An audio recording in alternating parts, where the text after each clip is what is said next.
जय Hind defence lover दोस्तों, यदि आप लोग डिफेंस की तैयारी कर रहे हैं तो आप लोगों के लिए बहुत ही बड़ी खुशखबरी है। यहाँ देख रहे हैं कि हेड कांस्टेबल मिनिस्ट्रियल और एए स्टेनो का जो है भर्ती निकला हुआ है और ये आपको अलग अलग विभागों में निकला हुआ है, जैसे BSF, CISF, ITBP, Assam rifle, SSB और सीआरपीएफ।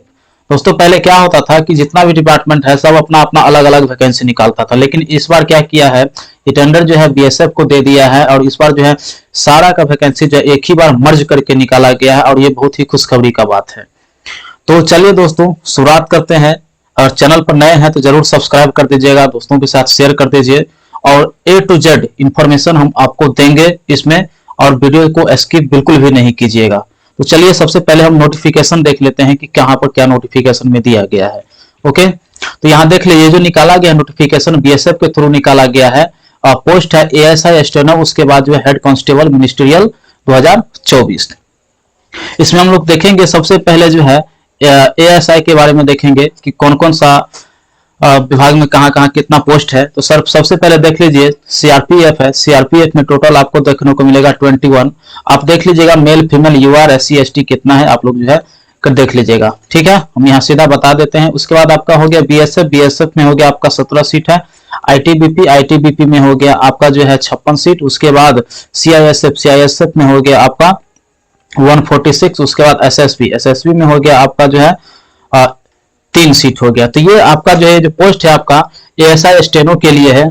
अब जो है हम लोग देखेंगे हेड कांस्टेबल मिनिस्ट्रियल के लिए कितना पोस्ट है। ओके, तो यहाँ पर हम देखते हैं हेड कांस्टेबल मिनिस्ट्रियल। तो हेड कांस्टेबल मिनिस्ट्रियल के बारे में देखें तो यहाँ पर मेल एंड फीमेल दोनों को जो है कैटेगराइज एक ही में कर दिया गया है, अलग अलग नहीं किया है। और इससे पहले देखे तो इसमें भी वैसे ही है। ओके, और सबसे पहले देखें सीआरपीएफ। सीआरपीएफ में आपको जो है 282 सीट देखने को मिलेगा। उसके बाद बीएसएफ में देखें तो आपको 302 सीट है। उसके बाद आईटीबीपी में देखें तो हेड कांस्टेबल का 163 सीट है। और सीआईएसएफ में देखें तो आपको 496। सबसे ज्यादा पोस्ट जो है सीआईएसएफ में ही है और 496 पोस्ट है। ये जो एकदम रॉयल्टी वाला जॉब होता है दोस्तों, आपको पता होगा, आप लोग डिफेंस लवर होंगे तो। और ये एसएसबी में आपका 5 को सीट है। उसके बाद जो यहाँ पर असम राइफल एआर यानी असम राइफल में टोटल 35 पोस्ट है हवलदार क्लर्क के लिए। ओके, तो अब जो है हम इसका कुछ बेसिक बातें हैं देखेंगे, जैसे अप्लाई डेट क्या क्या है, उसके बाद एज लिमिट क्या है, क्या क्वालिफिकेशन होना चाहिए, सारे बातों को हम लोग देखते हैं। ओके, तो सबसे पहले यहां देखेंगे हम लोग अप्लाई डेट। अप्लाई डेट जो हो गया आपका 9 जून से शुरू होगा 2024 और जो 8 जुलाई 2024 तक इसका अप्लाई चलेगा। इस बातों को आप लोग याद रखेंगे, समय से पहले ही आप लोग अप्लाई कर ले तो अच्छा है। एज यहाँ पर देख ले, एज जो है आपको 18 से 25 साल है। ये आपको जो है जनरल के लिए है। और ओबीसी के लिए जो है 3 साल का जो है एज रिलैक्सेशन दिया गया है। उसके बाद एससी एसटी को इनको भी जो है 5 इयर्स का एज रिलैक्सेशन दिया गया। इसके बाद जो एक्स सर्विसमैन को भी आपको जो है 10 ईयर का जो है रिलैक्सेशन दिया गया। ओके, तो यहां पर हम सीधा देखते हैं अब इसका जो है हाइट कितना मांगा जाता है। तो हाइट आपका जो है जनरली आपका जो है 165 सेंटीमीटर जो है मिनिमम होना चाहिए, 165 सेंटीमीटर जनरल के लिए और एससी के लिए और ओबीसी के लिए।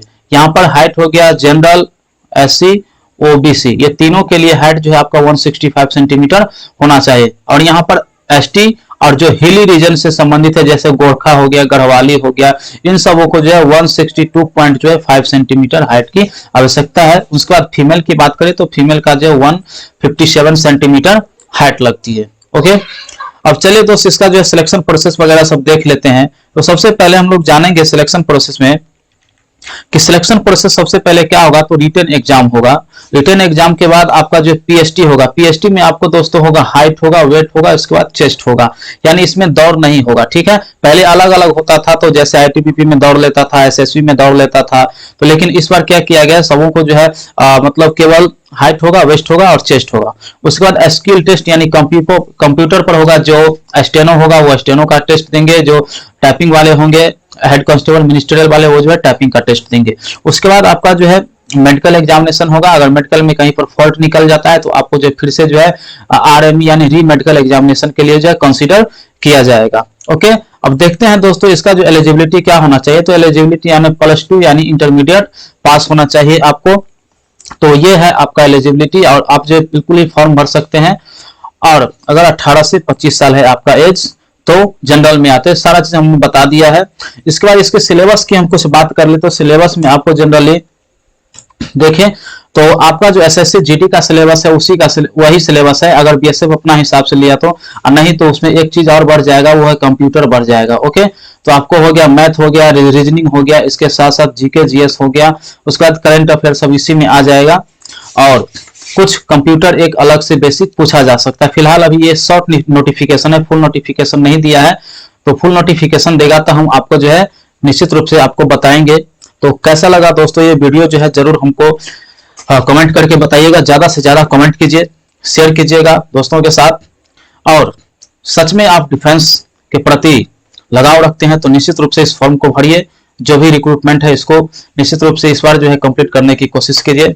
ओके, क्लास के एंड में एक बार फिर से आप सबों को जय Hind, all the best, thank you.